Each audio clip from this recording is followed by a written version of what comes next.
Hi అండి, ఎలా ఉన్నారు? Welcome to Sivakumari kitchen. ఈరోజు వీడియోలో మనము కాకరకాయతోటి తీపి కూర చేసుకుందామండి. కాకరకాయతోటి చాలా చాలా రకాలుగా చేసుకోవచ్చు. ఈరోజు నేను తీపి కూర తయారు చేసి చూపించబోతున్నాను. మనం తయారు చేసుకోవడం కూడా చాలా సింపుల్గా తయారు చేసుకోవచ్చు.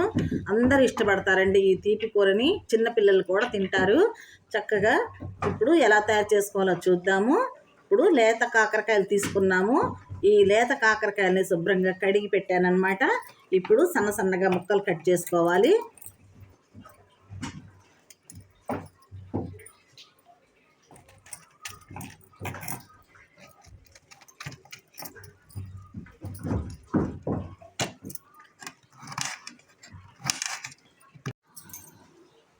చూడండి, తీసుకున్న కాకరకాయలు మొత్తం కూడా ఇలా సన్నగా ముక్కలు కట్ చేసి పెట్టాను.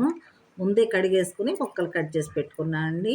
ఇంకా దీనికి ఏమి చేయక్కర్లేదు. మనం చేదు పోవటానికి ఉప్పు పెట్టడం కానీ, పసుపు పెట్టడం కానీ అలా ఏం చేయక్కర్లేదండి. చక్కగా మనం పోపు చేసేసుకుని పోపులో వేసేసుకుంటే చాలా రుచిగా ఉంటుంది. ఇప్పుడు కూర తయారు చేసుకోవటం ఎలాగో చూద్దాము. ఇప్పుడు స్టవ్ వెలిగించి ప్యాన్ పెట్టాను. ఇప్పుడు ఈ కప్పుతోటి ఆయిల్ వేస్తున్నాను. ఈ కప్పు ఆయిల్ పడుతుందండి, కొంచెం ఆయిల్ ఎక్కువే పడుతుంది కాస్త. చూడండి, ఆయిల్ హీట్ అయిపోయింది. ఇప్పుడు పోపు గింజలు వేసాను, అలాగే ఎండుమిరపకాయలు కూడా కట్ చేసి వేసాను. ఇవి కాస్త చిటపట్లాడేలాగా ఇట్లా ఫ్రై చేసుకోవాలి.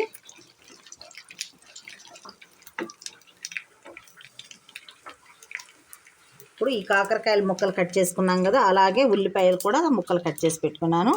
ఇవి ఉల్లిపాయ ముక్కలు ఎక్కువ వేసుకోవాలి. ఇవి మన కాకరకాయ ముక్కలు ఎన్ని అయితే ఉన్నాయో అన్ని ఉల్లిపాయ ముక్కలు కూడా అలాగే వేసుకోవాలండి. సమానంగా ఉండాలి ఉల్లిపాయ ముక్కలు, కాకరకాయ ముక్కలు. ఇప్పుడు రెండు వేసేస్తున్నాను. ముందు కాకరకాయ ముక్కలు వేస్తున్నాను. కాకరకాయ ముక్కలు వేసాను కదా, వీటిని కాస్త అటు ఇటు కాస్త తిప్పుకోవాలి. ఆయిల్లో కాస్త ఫ్రై చేసుకున్నాను.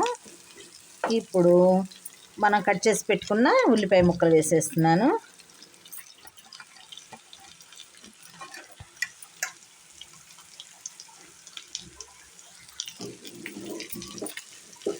ఇప్పుడు ఈ ఉల్లిపాయ ముక్కలు, కాకరకాయ ముక్కలు కలిసేలాగా చక్కగా ఫ్రై చేసుకోవాలి. అలా కలుపుకుంటూ మనం ఫ్రై చేసుకోవాలన్నమాట.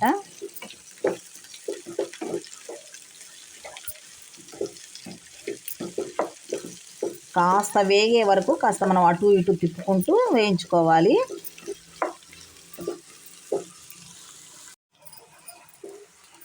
చూడండి, మనం పోపులో వేసుకున్న కాకరకాయ ముక్కలు, ఉల్లిపాయ ముక్కలు చక్కగా ఫ్రై అయిపోయాయి. అటు ఇటు తిప్పుకుంటూ నేను వేయించానండి. చూడండి, ఇలా వేయించుకోవాలి. ఇప్పుడు మంటను తగ్గించుకొని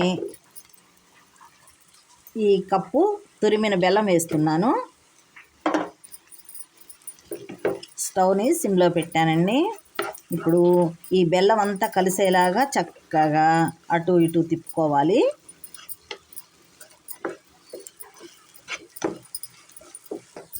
చూడండి, బెల్లం అంతా కలిసేలాగా చక్కగా తిప్పుకున్నాం కదా, చక్కగా ముక్కలకి పట్టింది. మనం వేసుకున్న బెల్లం తురుమంతా కూడా ముక్కలకి పట్టేసిందండి. ఇప్పుడు మనకు దానికి తగినంతగా మనము ఉప్పు వేసుకుందాము. ఈ కూరకి తగినంతగా ఉప్పు వేసుకోవాలి.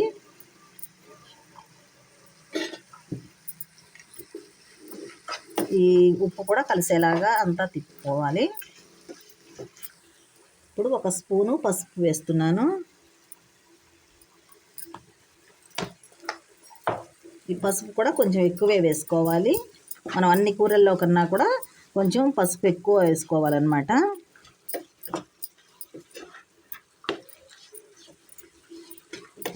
పసుపు కూడా కలిసిపోయింది కదా, ఇప్పుడు కారం వేస్తున్నాను.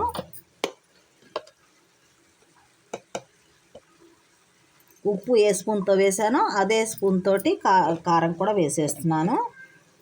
1.5 స్పూన్లు కారం వేసాను.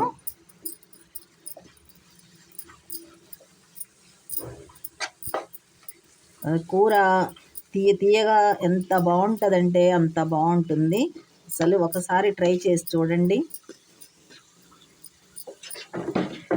అంతా కలిసిపోయిందండి చక్కగా. ఇప్పుడు స్టవ్ ఆఫ్ చేస్తున్నాను.